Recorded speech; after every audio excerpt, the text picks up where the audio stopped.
Hi, everybody. This is Jenni Spinner, Chief Editor from Snack Food and Wholesale Bakery. And I'm missing Liz, but here to help out this month is special guest star, my boss, Group Publisher Doug Peckenpaugh. Hello. Hello, hello. And if you're familiar, or if you're not familiar, I'm going to explain it anyway. This is old news to you. We like to gather and give the new product highlights for all the snack and bakery releases for the month. Now, this isn't necessarily our favorite, our yummiest product picks. We like to try to pick things that are on trend, innovative, otherwise interesting. You're going to see some of the same stuff that Liz and I usually talk about because Doug also has good taste in snack and bakery. And he's been doing this a lot longer than I have, so I'm looking forward to the conversation. I'm the host, so I'm going to start off with Pepperidge Farm Milano Chai Latte Cookies is in their seasonal lineup this year. And yeah, pumpkin spice everything, but and pumpkin spice is part of Campbell's sweet snack, baked snack lineup this year, cookies and everything. But this is an interesting, different flavor in the lineup this year. And whether they're giving somebody who's not into the pumpkin spice a whole craze, something else to chew on, or are they trying to come up with the next pumpkin spice? Uh, Otherwise, I think it's an interesting innovation. When you look at something like chai and latte, the creaminess that goes into the drink, I think translates over to the cookie pretty well. When you're trying to imagine what's the chai latte going to taste like in a cookie. And I love the cross-pollination of flavor profiles from beverage to bakery, and sometimes vice versa.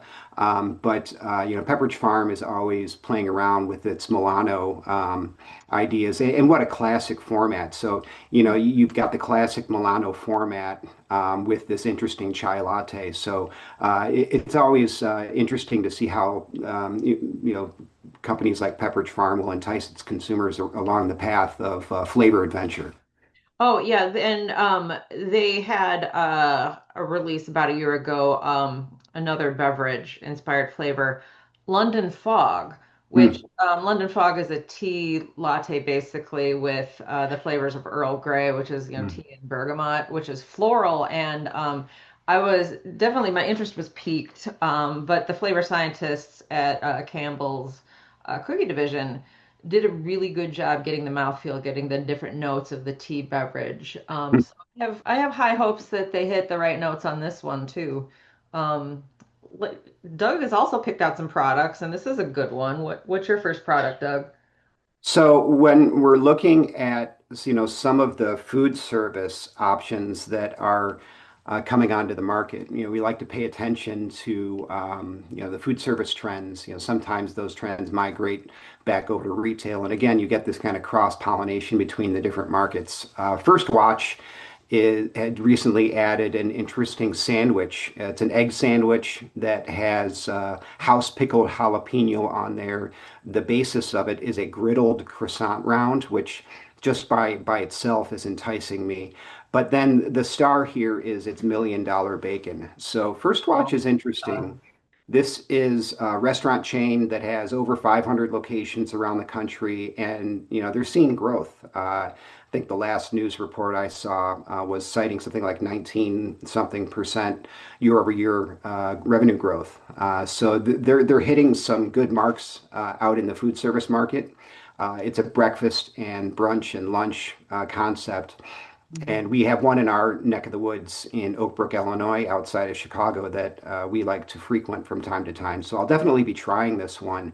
I'm a big fan of expanding chili peppers to the morning day part. They're not just, chilies aren't just for lunch and dinner anymore.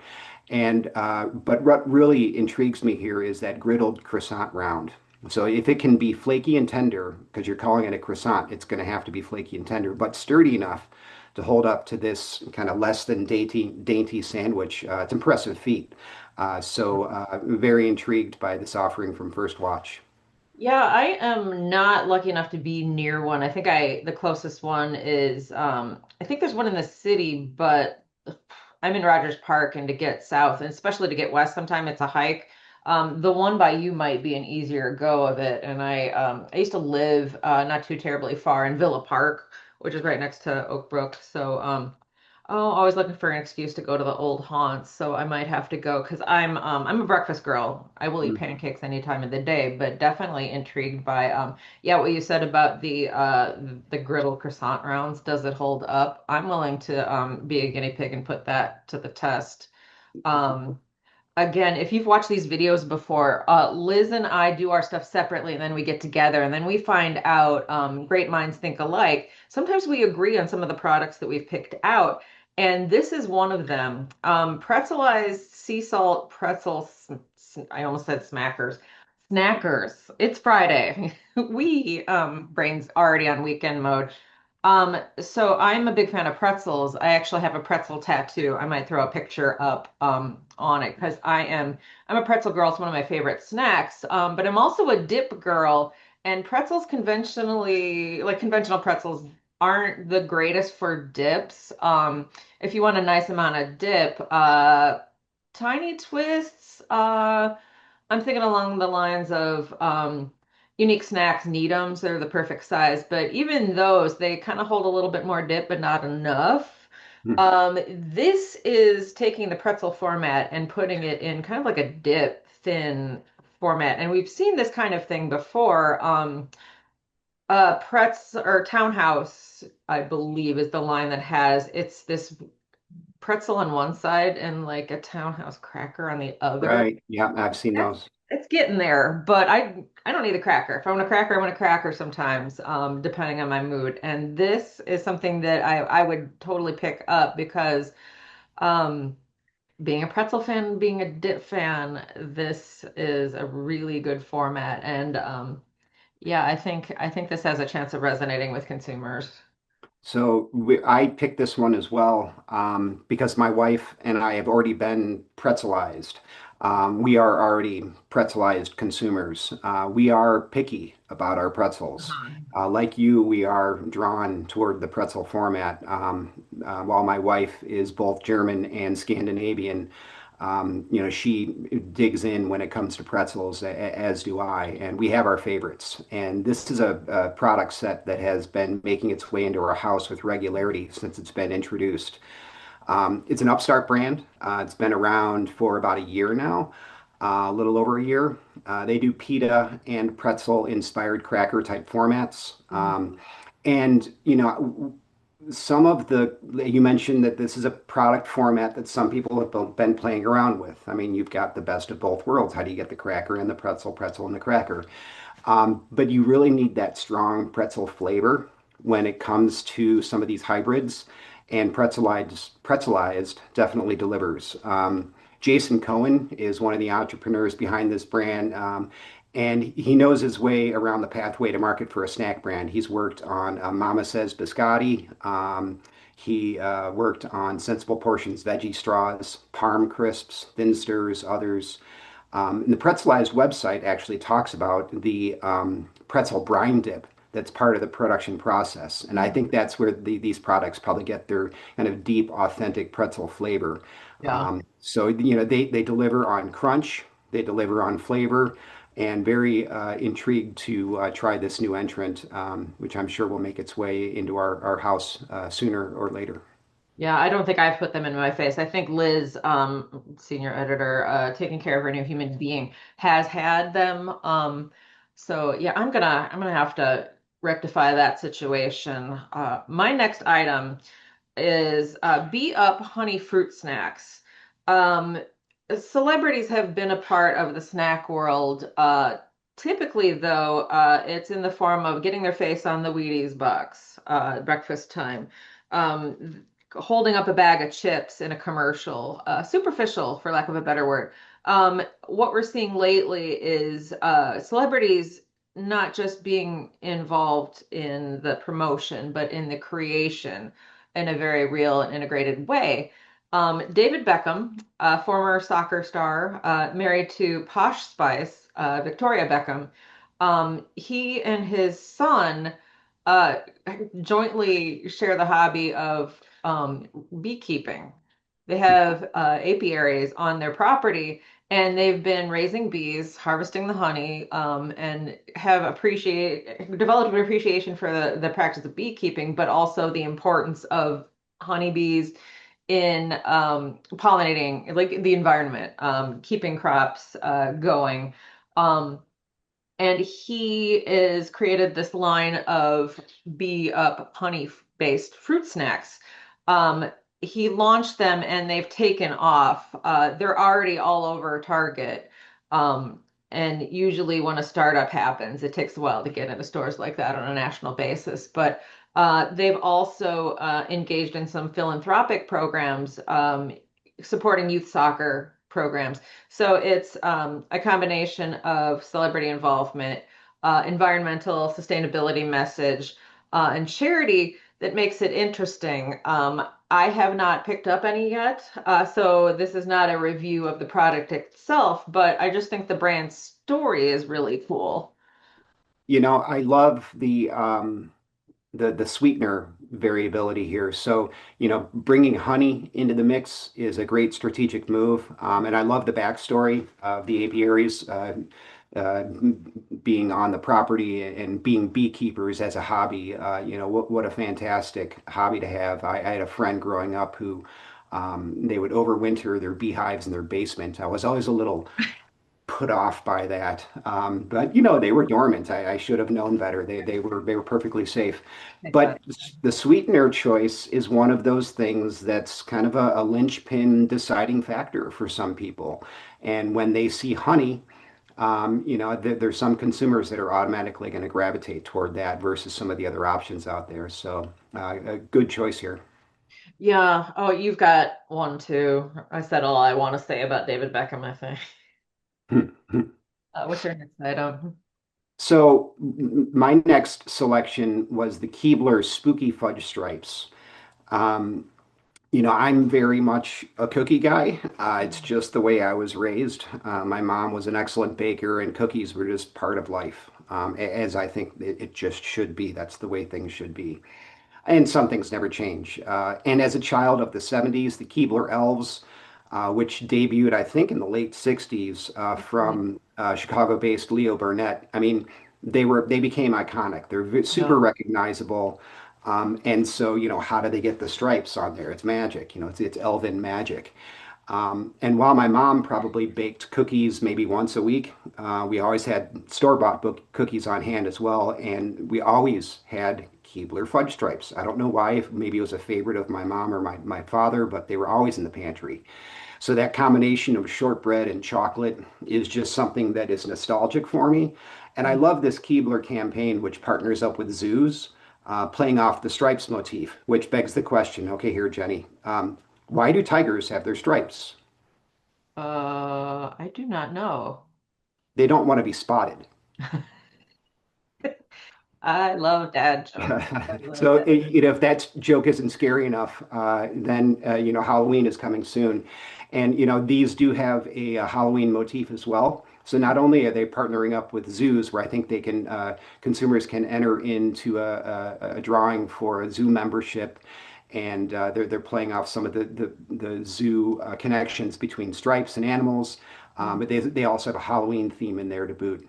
So I could see this multi-tiered marketing campaign really taking off over the next couple of months. Yeah, I was a big fan of Ernie the Elf, so it's fun that Ferrero was bringing them back, now that they have the brand.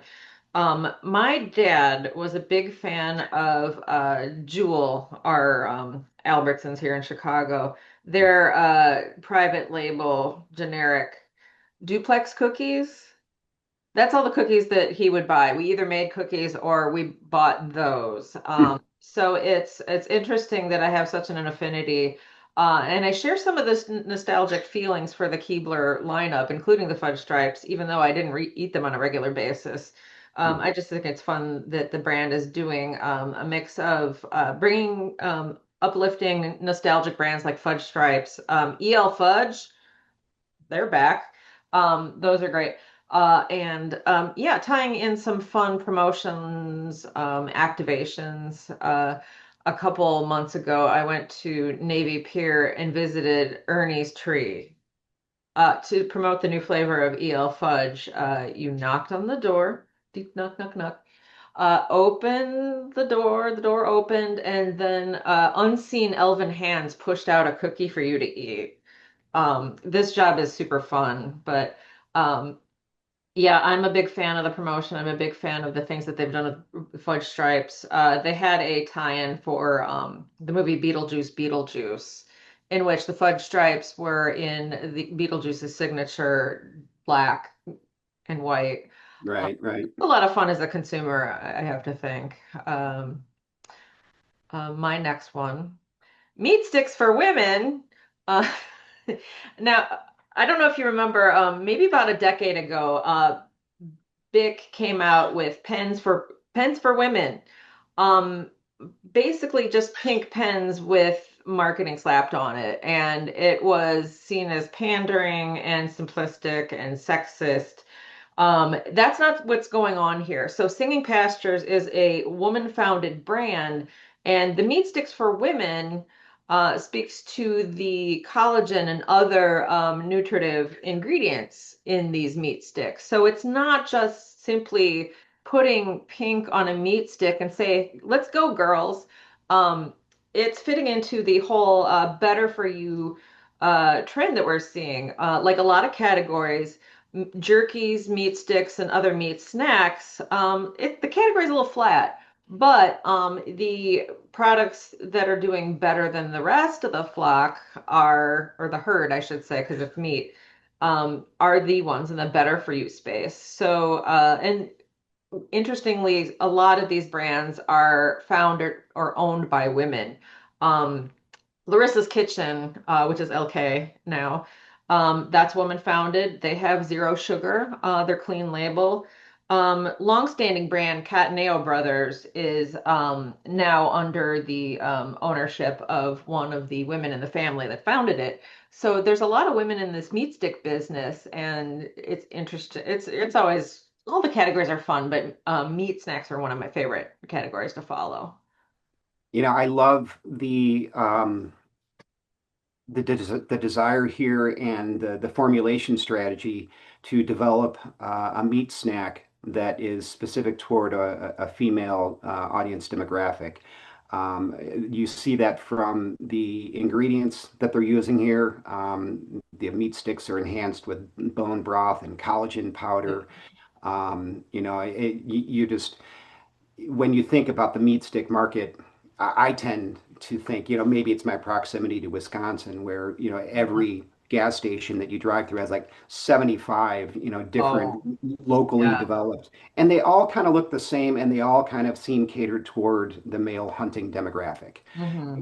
And for a long time, that's really the core demographic of meat snacks. But protein doesn't seem to go away. And so, a high protein snack option that fits in with paleo, that fits in with a clean label, and is designed specifically for women, I think that's a great idea. Yeah. Oh, now we are hitting, it turns out there's been a lot of fun chip innovation over the last month. And in the Great Minds Think Alike column, there's one brand and one private label innovation that are pretty similar. Doug, do you want to start off in this, the chip marathon we got, well, mini marathon? So the first set of products that we both selected here is from Frito-Lay, and it's the Lay's NFL loaded nachos, Frank's Red Hot, and cheesy buffalo dip line. These are timed perfectly for football season. I love the innovation that Frito-Lay brings to the table every year with new kind of LTO chip flavor launches. Hmm. I visited the Frito-Lay Innovation Lab down in Plano years ago, and what a fantastic place. If you wanted to be, if Charlie in the Chocolate Factory, if he wasn't a sweets guy, if he was more of a salty snack guy, that would be it. They get to play with flavors all day long, coming up with all kinds of crazy ideas. And Frito-Lay does an amazing job replicating branded flavors. I mean, just look at Doritos Locos Tacos, Yeah, all the work that went into that.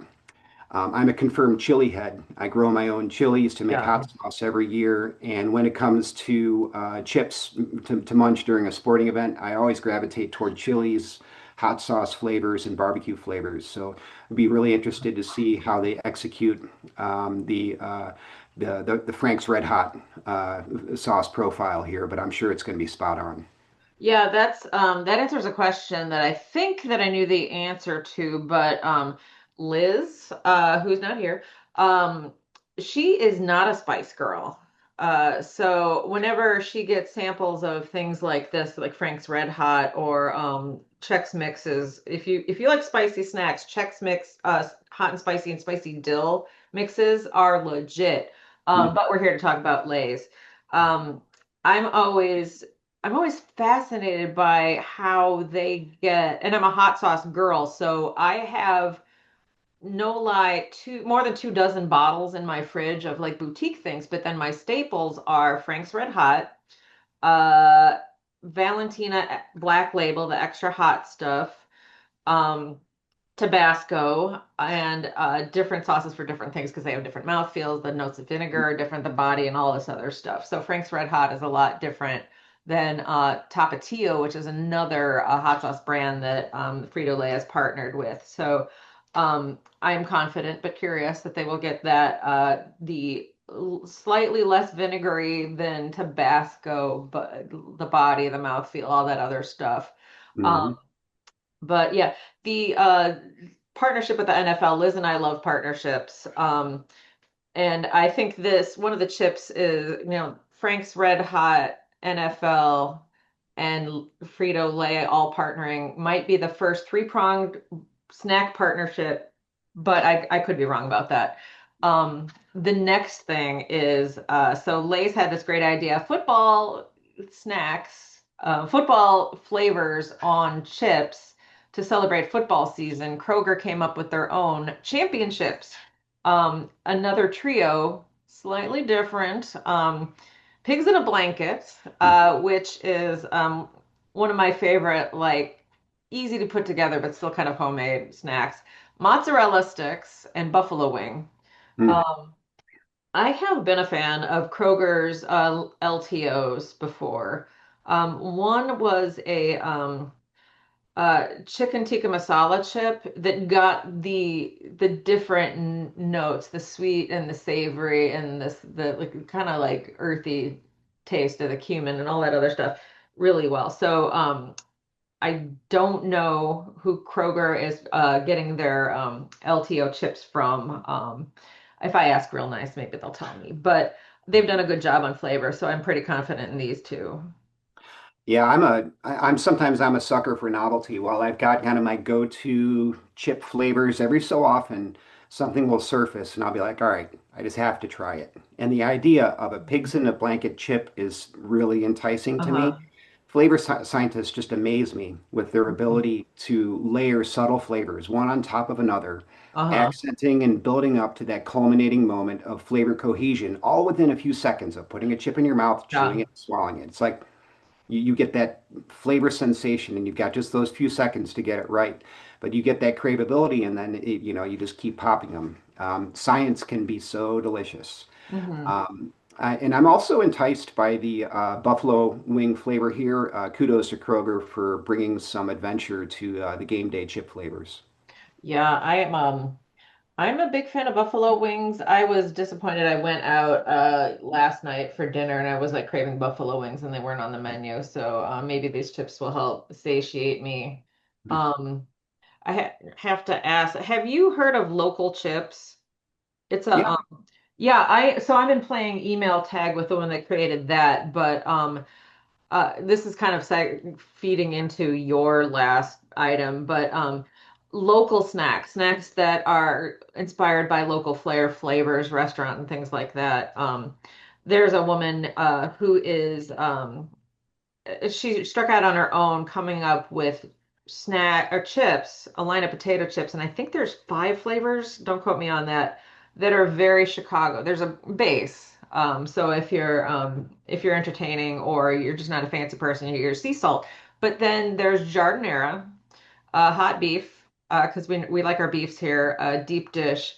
The hot dog is amazing because you put it in your face, and the ingredients of a Chicago dog are hot dog. tomato, um, celery salt's the last thing. Mustard, onion, and sport pepper, which is vinegary, not a mildish pepper, but um, I don't know who she's working with. I will get it out of her eventually, hopefully. But um, it's a lot of the same stuff that you were talking about. You put it in your mouth, and it's not just like this mishmash of flavors. It's not like they took a Chicago dog and just put it in a blender.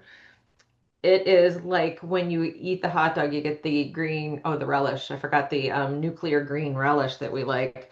It's got the sweetness of the relish and the tanginess of the pepper, the vinegar a note of the pepper, and the pungent mustard, and just how do they do that?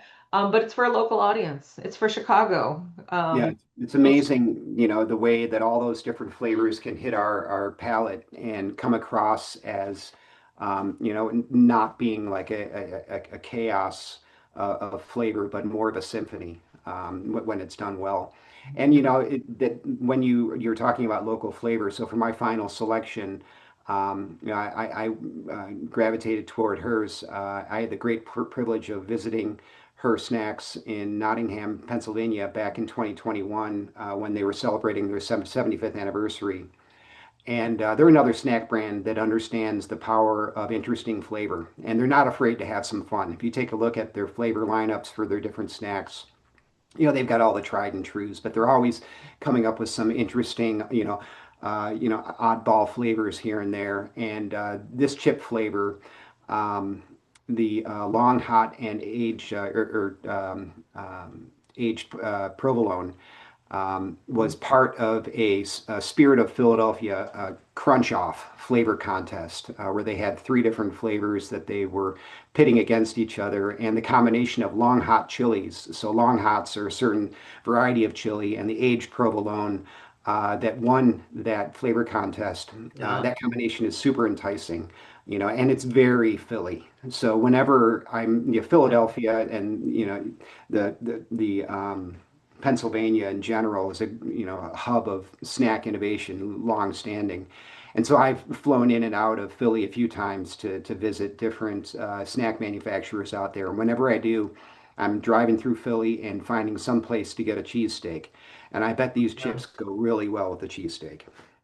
Oh yeah, I just think hers has a lot of fun. They're a national brand. You can get them at Target by me. The Oh gosh, the rib flavored Mm. Old Bay seasoned ones, they get the seasoning really right, but they are true to their roots. I while Why don't I mention Liz one more time? Can you tell I miss her?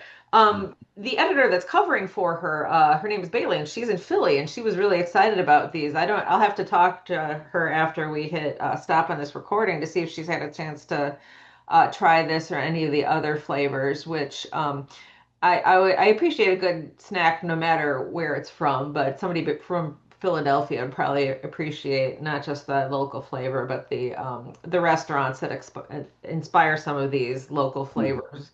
Yeah. Um, that's really cool. Well, it might be Friday, and my brain might be out the door, but I still have work to do. Boss.